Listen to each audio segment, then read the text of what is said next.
Welcome back to the deep dive. Today we are standing at the foot of a mountain. Literary mountain. Exactly. I mean that metaphorically, but it feels literal. We are looking at a text that looms over the entire fantasy genre like a monolith. Oh, for sure. It's the one that's on everyone's shelf. Right. It sits on millions of shelves. Often, you crack the spine, but you rarely actually finish it. It just sort of stares you down from the bookshelf, daring you to open it. Daring you to fail. We are talking, of course, about J.R.R. Tolkien's The Silmarillion. It is the Mount Everest of the genre. I love that analogy. Buy the gear, you look at the peak, you tell all your friends you're going to climb it. And then what happens? And then you stay at base camp and you watch the Peter Jackson movies again instead. Guilty as charged. I think I've bought 3 separate copies of this book in my life, and I'm pretty sure 2 of them are still pristine. Not a single page corner folded. It happens to the best of us. But today, we are strapping on the boots. We're actually going to make the ascent. And we're working from a really provocative source today. It's a breakdown by the sci-fi and fantasy author John Del Arroz. Yeah. His video is titled, and get this, Why Tolkien's Silmarillion Destroys Modern Fantasy. It's not pulling any punches with that title. Not at all. It's a fighting words title, It's designed to get a reaction. Absolutely. And to back it up, he's not just giving his own opinion. He's pulling in analysis from Andrew Snyder, who runs the blog Mythic. So we have this really interesting dual perspective today. It's not just one person's hot take. Exactly. We have Del Arroz, who's a working novelist, so he's looking at it from the perspective of craft and, the standards of the industry. And then you have Snyder, who's more of the critic, the deep reader, looking at the philosophy and the lore itself. And our mission today really is to figure out why this book is considered high art with a capital H&A. Why it scares the living daylights out of casual readers. You get even some not so casual. True. And maybe most importantly, why Snyder argues that if you haven't read it, you haven't actually finished. That last part is that's the hook that really gets. The idea that The Lord of the Rings isn't a standalone trilogy. It's just the finale. The third act. The third act of a much, much, much bigger play that's been going on for millennia. See, that's what grabbed me when I was looking at these sources, the idea that by only reading or watching the trilogy, I'm basically, walking into the movie theater for the last 30 minutes of the film. It's a great way to frame. Think of it this way.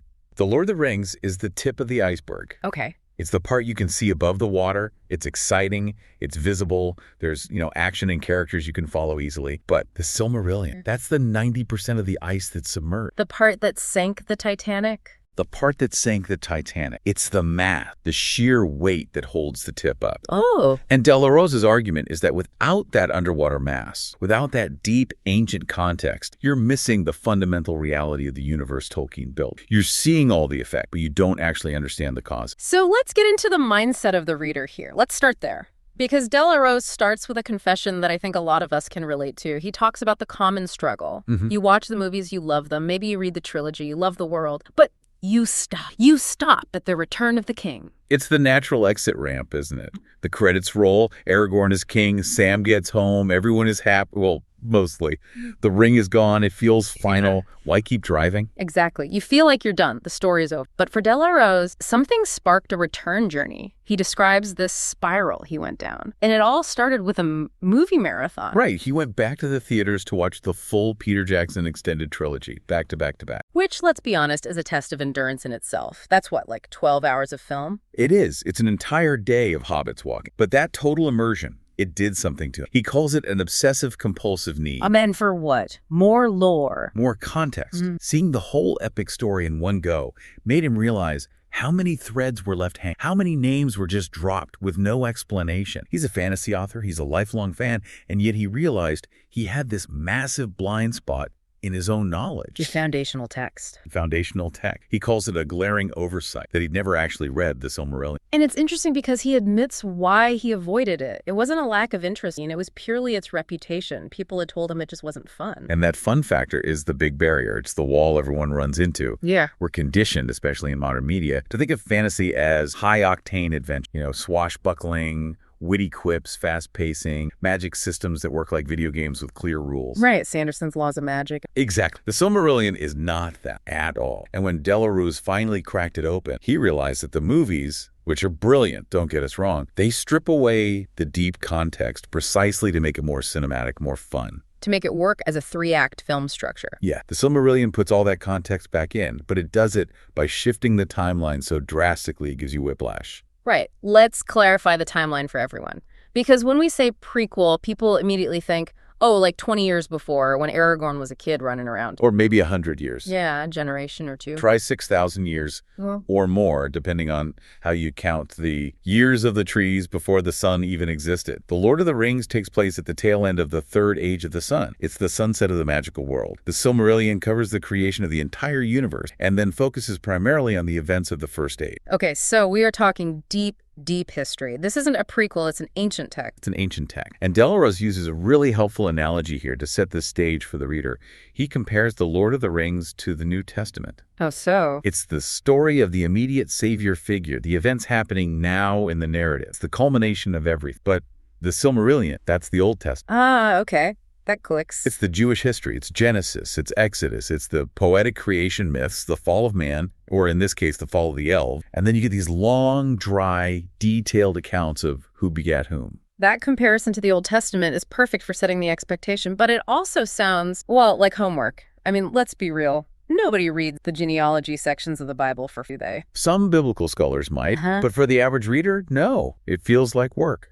And that's precisely where people get tripped up. It's not a novel in the modern sense of the word. You don't have one protagonist like Frodo starting on page 1 and finishing on page 500. Yeah. The book shifts modes constantly. So one chapter might be one thing and the next is completely different. Completely. Sometimes you're reading this high, almost scriptural poetry about the creation of the stars through music. The next page, you're reading a dry history textbook about the migratory patterns of elf tribe across the continent of Beleriand. Delros admits that. He says parts of it are dry. He's not trying to sell it as a thrill ride. No, but he also argues that this very shift in tone, this refusal to be just one thing, is exactly what separates it from commercial fantasy. Commercial? That implies it's a product, a commodity designed for easy consumption. That's the heart of his argument. Commercial fantasy is designed to be consumed, flows easy, it uses familiar story beats. It's meant to be bought, read on the beach in a weekend, and maybe forgotten by next month. The Silmarillion feels like an artifact. Like something you dug out of a ruin. Exactly. It feels ancient.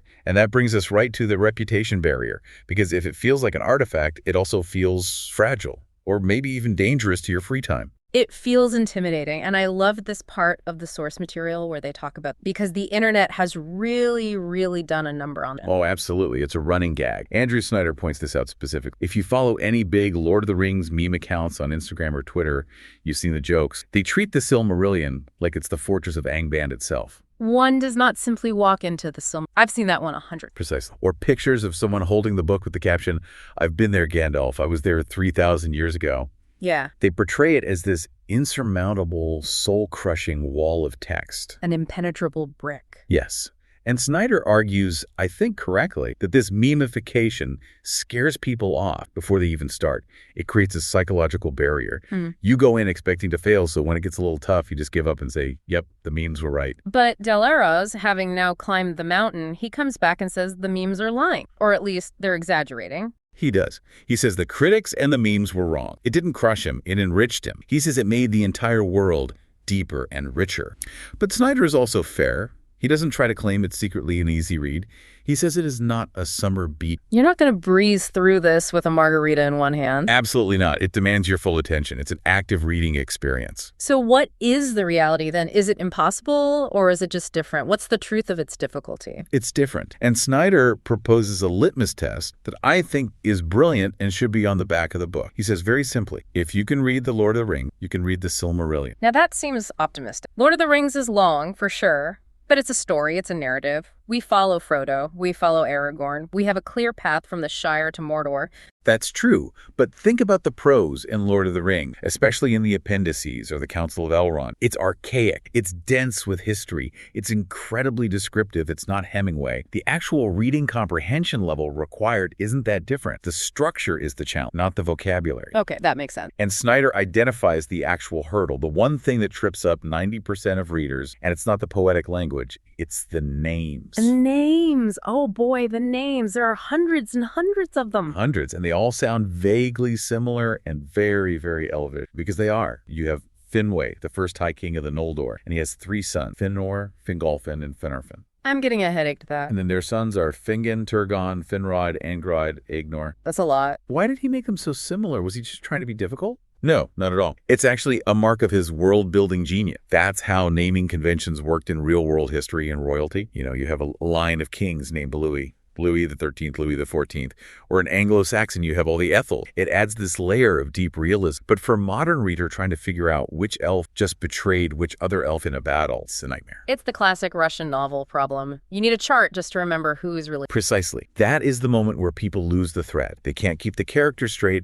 so the story loses its emotional impact. But Del Arroz and Snyder offer a very practical, simple solution. It's not a cheat code. Tolkien put it in the book for a reason. Which is? Use the back of the book. It's that simple. Yeah. Del Arroz says the tree charts, the genealogies, and the maps are clutch. They're essential tools. You cannot read this book passively from front to back like a modern thriller. You have to be an active participant. An active participant. You have to be willing to stop mid-sentence, flip to the back, trace the line from Fëanor down to his 7 sons, locate the city of Gondolin on the map, and they go back to the text. That actually changes the entire experience from reading to something more like study. It does.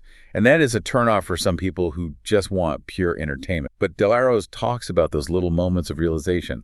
Oh, okay, so this guy is that guy's cousin, and that's why he's angry. Okay, got it. That active orientation grounds you in the history. It makes you feel like a historian piecing together the past. You aren't just being told a story. You are discovering a history. That's the perfect way to put it. You're an archaeologist of the text. I love that distinction.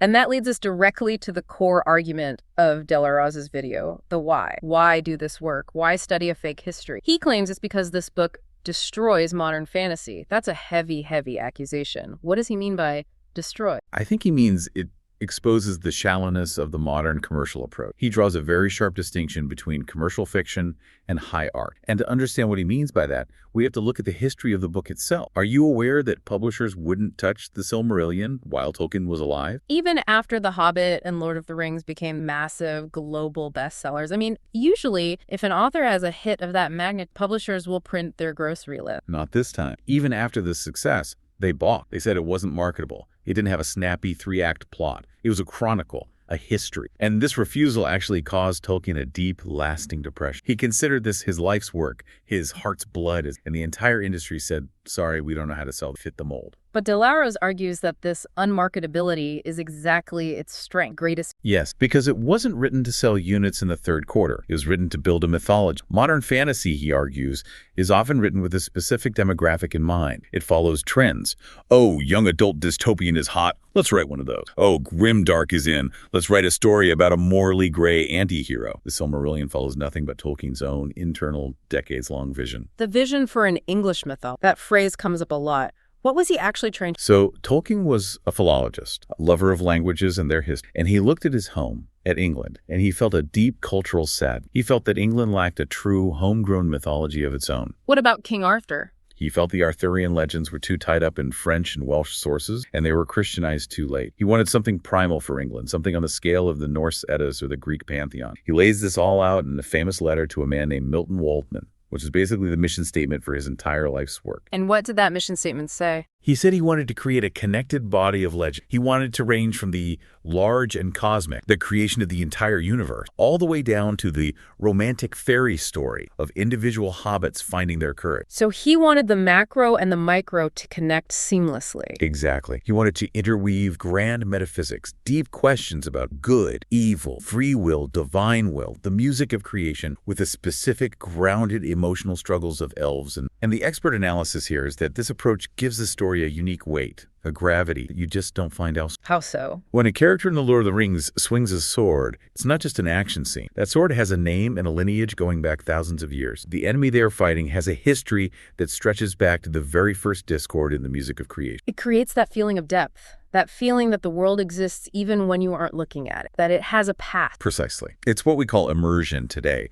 But Tolkien was doing it on a level that, arguably, nobody has matched since. And this brings up a crucial point from Snyder. He argues that Tolkien never intended the Silmarillion to be just extra material for nerds. It wasn't supposed to be a wiki page you look up after the fact. Not at all. In fact, Tolkien actually wanted the Silmarillion and The Lord of the Rings to be published together. As one single book. That would be enormous. You'd need a wheelbarrow to carry it out of the bookstore. It would be the longest, heaviest book on your shelf. But conceptually, he saw them as completely interdependent. He believed you can't truly understand the end if you don't know the beginning. Snyder uses that great quote from Gandalf in the movies, "The journey doesn't end here." He uses that to say, look, if you stop at Return of the King, You were walking out of the theater halfway through the movie. You were missing the entire foundation. Okay, so let's talk about that foundation. Let's do a what lies within. So, because abstract, context sounds nice. High art sounds, but what are the actual aha moments? If I force myself through the begats and the geography, what is the real payoff? The payoff is that everything, and I mean everything, in The Lord of the Rings suddenly makes sense on a much deeper. The stakes get raised exponentially. It goes from being a story about destroying a magic ring to a story about the survival of light itself. Okay, give me the biggest example. What's the thing that changes the most? The bad guy. Right. Without a doubt, the villains. If you just read the trilogy, Sauron is the ultimate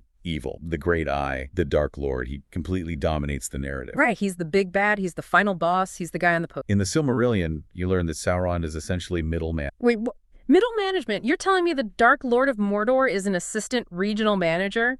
Laugh. He is the chief lieutenant. He is the most trusted servant of the true Dark Lord, being named Morgoth. And the difference in scale between them is it's staggering. Sauron wants to dominate and rule Middle-earth. He wants to impose his will and create a perfect, ordered, tyrannical system, Morgoth. He is a fallen angel of Allah, one of the gods of this world, who corrupted the fabric of reality itself during its creation. His goal wasn't to rule the world. He wanted to destroy it out of spite because he couldn't control it. The scale of evil in the First Age is cosmic. So when you realize Sauron is just trying to be a pale imitation of his old master, it makes him both more terrifying because you see the tradition he comes from and also more understandable. Yeah. You also see Sauron's first downfall in the Silmarillion. You see him defeated, humiliated, even begging for pardon at one point.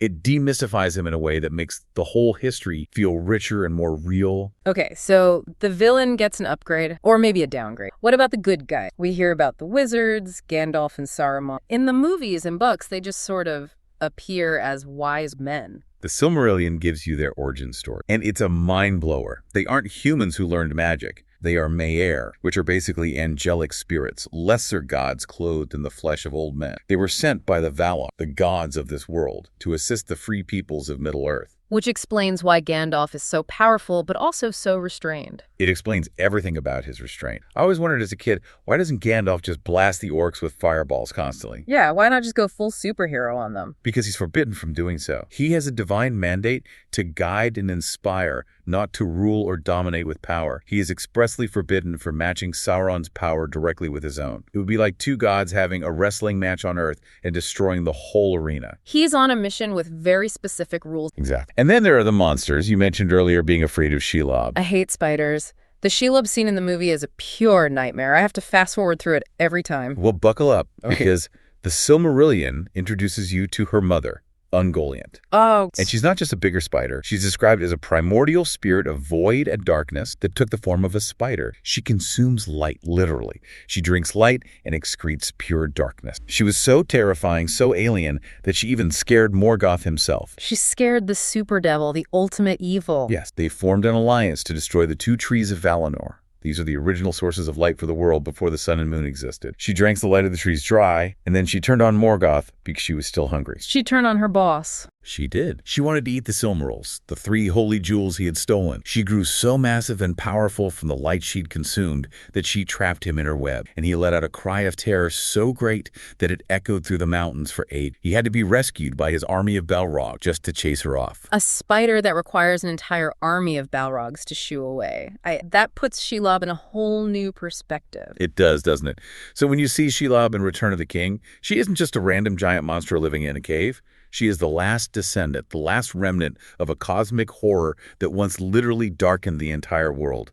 It turns a scary action scene into a deep historical echo. Sam isn't just fighting a big bug. He's fighting the shadow of the eternal void. That's that weight you were talking about. It's not just a spider, it's a legacy of darkness. And it works for the beautiful things, too. It's not all doom and gloom. Take Elbereth. Elbereth Gilthaniel. Frodo whispers that name in the dark, terrified. The elves sing these beautiful songs to her. It always just sounded like a hymn to a saint or something. In Lord of the Rings, she's just a name, a distant, beautiful prayer. In the Silmarillion you meet, she is Varda, the Star Kindler. She is one of the Valar, one of the queens of the gods, and she's the one who hung the stars in the sky to give hope to the elves and to challenge the primordial darkness of Morgoth. So she's the reason there are stars. She is, and the lore says that Morgoth fears her more than any other being because he is darkness, she is pure light. So when Frodo, a tiny hobbit in the deepest dark of Mordor, invokes her name, he's invoking the primal power of light against dark. It's not not just a superstition, it's a direct call to the architect of the stars for aid. And that connects to the phial, the little glass phial that Galadriel gives Frodo. May it be a light to you in dark. The light of Arendelle, our most beloved star. This is, for my money, the most beautiful and heartbreaking connection in the entire legendarium. Arendelle is a major character in the Silmarillion, and he's actually Elrond's father. Wait, Elrond has a dad. I always just thought of ancient Elrond.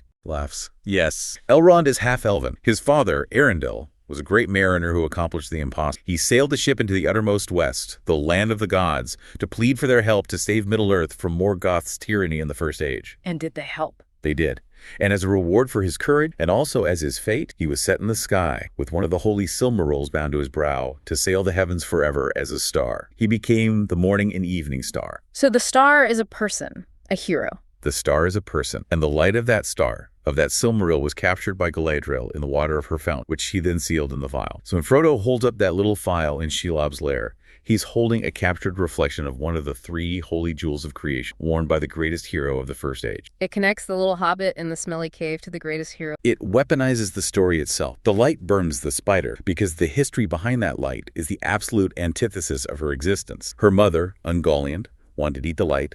Arendelle preserved it. Frodo was literally wielding that ancient victory in his hand. That is just... Yeah. It gives me chills. It completely transforms the item from a magic flashlight into a holy relic of immense historical power. Exactly. And I want to touch on the sadness of the elves, too, because that's another thing that gets totally transformed. In the movies, they are always leaving. They're going to the Grey Havens. It's portrayed as sad, but I never really got why they had to leave. Why couldn't they just stay and chill in Rivendell? Yeah, they pack up the boats and just leave the world to men. It feels a bit like a graceful retirement. But it's not. It's what the elves call the Long Defeat. The Silmarillion explains that the High Elves in Middle-earth are essentially exiled. They left the Blessed Realm, the land of the gods, in a great prideful rebellion to chase Morgoth and recover the Silmaril. Their entire time in Middle-earth has been one long tragic war that they ultimately cannot. They are fading. Their departure isn't just a vacation, it's a surrender. It's a sad acceptance that their time is over and that the only way they can find peace is by returning to the home they abandoned thousands of years ago. Knowing that history makes the ending of Return of the King, with Frodo and Gandalf getting on that boat, utterly heartbreaking. You understand what they lost. You understand the true price of their long exile. This really drives home Snyder's point about the cosmic significance. It's not just people fighting over a piece of jewelry. It's a metaphysical struggle that spans creation itself. And that all starts with the very first chapter, the Ainulindale. The music of the Aenir. I've heard from people who've tried that this is the hardest part to get through. It's like Tolkien's Genesis. It's the most abstract for sure, but it's the key to the entire mythology. Tolkien describes the creation of the universe not as a physical act, but as a song. A great music sung by the Ainur, the angelic being. And evil enters the world, not as a sword or a monster, but as a discord. Morgoth starts singing his own theme loudly and aggressively to try and drown out the harmony of the creator. That is such a powerful, poetic way. It's not just destruction, it's noise. And the physical world, Arda, is the result of that music being made manifest, being solidified. The entire history of the world is just that original music with its harmonies and its discords playing out in time and space. This is the philosophy of myth that Tolkien was operating. He truly believed that legends and myths are largely made up. Which sounds like a contradiction in terms. Myths are made-up stories. That's the literal definition of a myth. Not to Tolkien. He was a devout Catholic, and he had this idea of subcreation. He believed that because we are created by a creator, when we ourselves create stories, we are reflecting the truth of the primary creator. He believed that there are certain profound truths about the human condition, about hope, despair, courage, beauty, and the divine, that you cannot express in a scientific paper or a history. You can only truly receive them through story, through myth. And that explains that incredible line from Snyder's analysis. Pick up the Silmarillion, read it, and let it break your heart. Let it break your heart. That's not how you usually sell a fantasy book, is it? Usually it's, read this, it's awesome. Or you won't believe the plot twist. No, usually you say it's a thrill ride. But the Silmarillion is, at its core, a long series of tragedies, full of pride and oath-breaking and kinslaying elves killing other elves or jewels, and beautiful hidden cities being found and burned to ash. It's emotionally resonant in a way that commercial fiction often avoids, because commercial fiction usually demands a happy end. Tolkien gives you a true end, which is often bitter at best. And we have to remember where this all came from. The source touches on this. It came from the trenches. Tolkien was a soldier in World War I. He was at the Somme, one of the single bloodiest battles in human history. He saw the industrialization of death firsthand. He saw the beautiful green countryside of France turned into a wasteland of mud and barbed wire and poison gas. Deller, Oz, and Snyder both point out that this mythology isn't escapism in the sense of just running away from reality. Because people always use escapism as an insult, don't they? Oh, you're reading about elves and dragons. Can't handle the real world. Right. But Tolkien had a great counter to that. He said the escape of the prisoner is a noble act. The prisoner isn't wrong for wanting to leave the jail. He was escaping the profound ugliness of a machine-dominated modern world to a world where honor and beauty, keeping your oath, still meant something. And it started before the war, you said.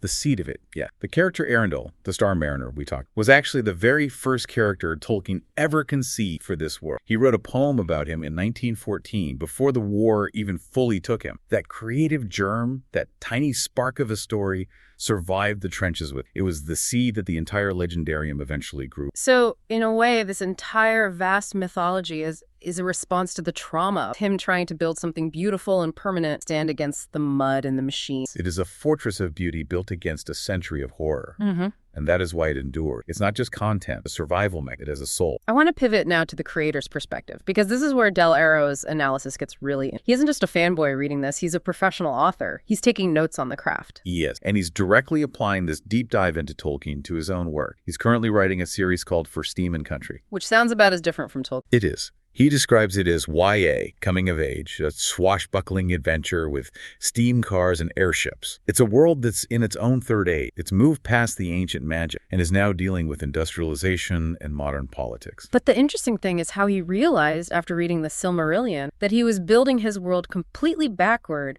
compared to how Tolkien. Right. Tolkien's method was myth first, story second. He invented the languages, then he wrote the mythology for the people who would speak those. Then he created the gods and the history of the world. And finally, decades later, he wrote a story about a little hobbit to explore that world. The world existed long before the plot. And Del Arro lost. Like most modern authors, he did story first, lore second.